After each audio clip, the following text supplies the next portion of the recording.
السلام عليكم البنات، واش راكم؟ ان شاء الله يا ربي كامل تكونوا بخير وعلى خير وانتم تشوفوا في هذا الفيديو. اليوم البنات جيتكم بوصفه جديده او غرسه جديده اللي هي وصفه الكسره او الرخصيص او الرخساس او كسره الفطير، كل منطقه وكيفاش تسميها. حتجيكم البنات واحد الوصفه يعني باذن الله مش راح تزيدوا تستغناو كامل عليها، وراح نعطيكم كل اسرار النجاح نتاعها. دونك بلا ما نطول عليكم نروحوا ديريكتومون للمقادير وطريقه التحضير. وقبل ما نبداو اي فيديو كما عودتكم دايما قولوا بسم الله، اللهم اصلح انت المصلح. اول حاجه البنات نديروها هي نجيبو ان ريسيبيون ولا ليان ولا الجفنه تاعنا اللي راح نعجنوا فيها الكسره. حطينا البنات السميد نتاعنا. بالنسبه لنوعيه السميد انا اللي استخدمته سميد متوسط. البنات انا ما نستخدمش كامل سميد الرطب.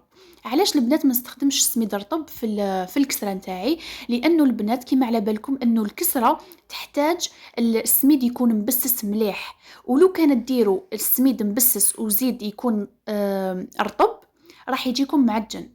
هذا البنات سبب من الاسباب اللي خلاني ما نديرش الكسره تاعي بالسميد رطب. دونك هنايا البنات كيما راكم تشوفوا حطيت السميد نتاعي، شكلته على اساس انه راح ندير 3 كسرات او 3 رخصاصات.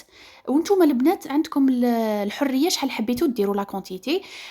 في كل وحده البنات في كل امبول راح ندير 2 مغارف صغار تاع ملح، مغرفه صغيره تاع سكر، في 3 البنات يعني أنا 3 رخصاصات درت فيهم 2 مغارف صغار تاع خميرة الخبز.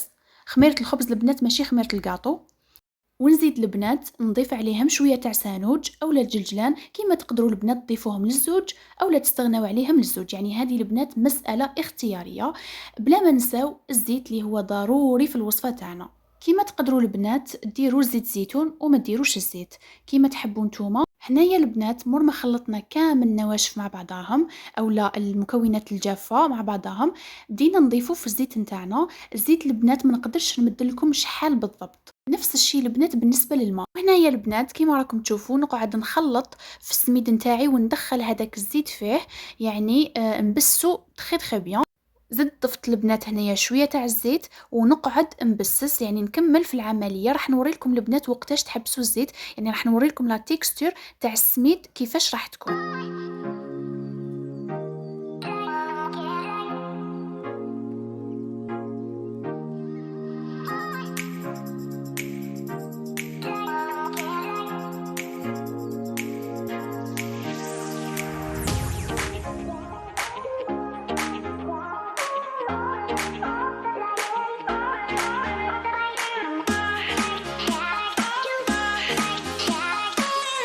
هنايا البنات لحقنا للقوام اللي رانا حايبينه. هنا راح نحبسو ما نزيدوش كامل الزيت. نورمالمون ماركيتو البنات كي قاعده يما ربي يحفظها ترفد في يدها توري لكم بالسميد كيفاش القوام نتاعو.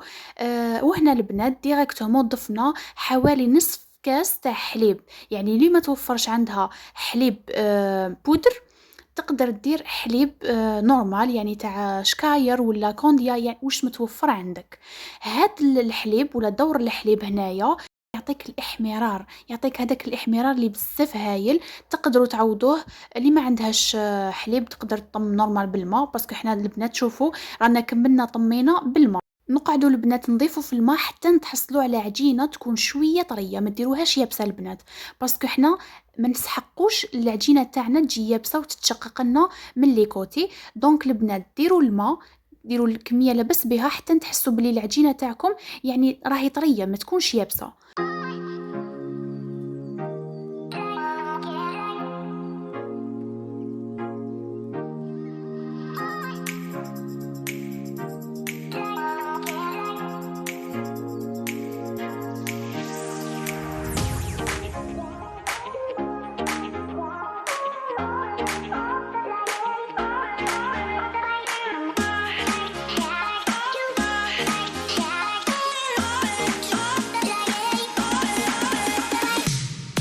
وهنايا البنات مور ما تحصلنا على عجينه تكون طريه نبداو نعجنو كيما راكم تشوفوا. هذه هي البنات طريقه اللي لازم تعجنوا بها، يعني كشغل تكسروا في هذيك العجينه كيما هكذا.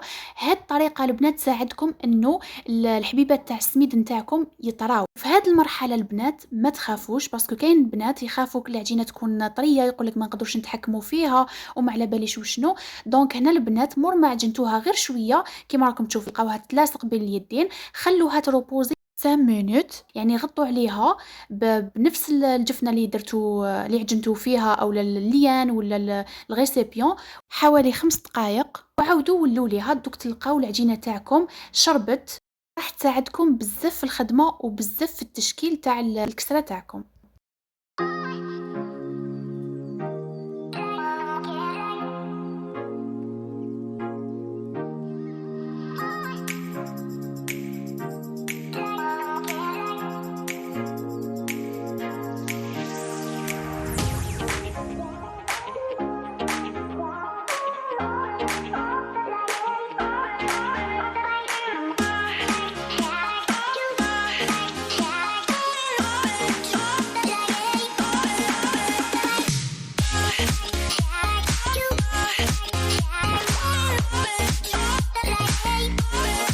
هنايا البنات مور ما شكلناهم 3 قرصات، يعني 3 كسرات كبار الله يبارك، راح نبداو نفتحوهم مباشره. وانتم البنات عندكم حريه الاختيار كيفاش تفتحوا العجينه تاعكم، حبيتوا بالحلال ولا بيديكم كيما تحبوا نتوما. كيما انا يما فضلت انها تفتح بيديها، وراح توري لكم الطريقه تاعها كيفاش.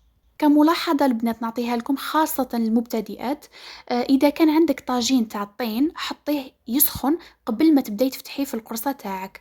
أما إذا كان عندك طاجين تاع الحديد، يعني نورمال انت كي تفتحيه هو يسخن، باسكو الطاجين تاع الحديد يسخن بالخف، أما تاع الطين يطول شوية باش يسخن. كملاحظة تانية البنات أني نقول للمبتدئات، باسكو لي بروفيسيونيل راني على بالي بلي يعرفوا يديروا الكسرة والمطلوع والله يبارك عليكم. أما المبتدئات بالك تفتحوا القرصة نتاعكم تاع الكسرة كامل على ضربة وتستناو تطيبوه بالوحدة، باسكو هنايا الكسرة تاعكم راح تخمر وراح تطلع وراح تولي لكم مطلوع، مش راح يولي لكم كسرة.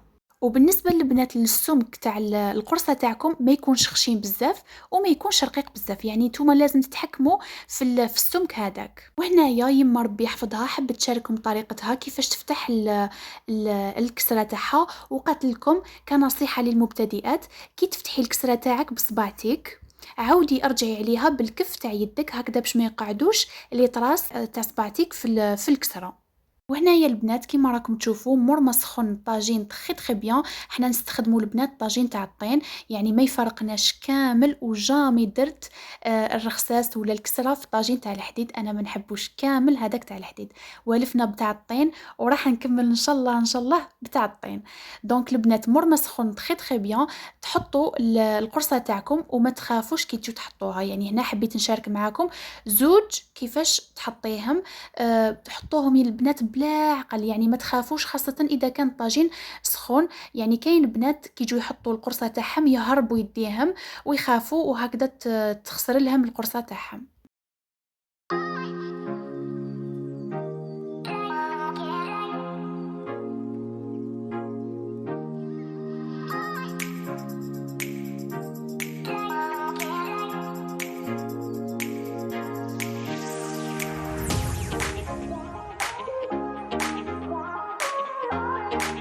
وهنا يا البنات حبيت نشارك معكم المعجون تاع التفاح اللي درناه في الدار وكنا فطرنا به مع هذيك الكسرة او الرخساس، جا بزاف بنين. اذا راكم مهتمين البنات بالوصفه تاع المعجون التفاح خلوا لي في لي كومونتير هكذا باش نحط لكم الوصفه باذن الله. دونك البنات راح نوري لكم ديريكتومون الريزولطا تاع الرخساس نتاعنا، جا بزاف بنين بزاف هشيش. سيوه يا البنات وما تندموش كامل كامل. دونك البنات ما بقى لي نقول لكم غير تهلاو في روحتيكم، وان شاء الله تكون عجبتكم الوصفه تاع اليوم. اذا عجبتكم ما تنسوش تخلوا لي جيم وكومنتير، والسلام عليكم ورحمه الله تعالى وبركاته.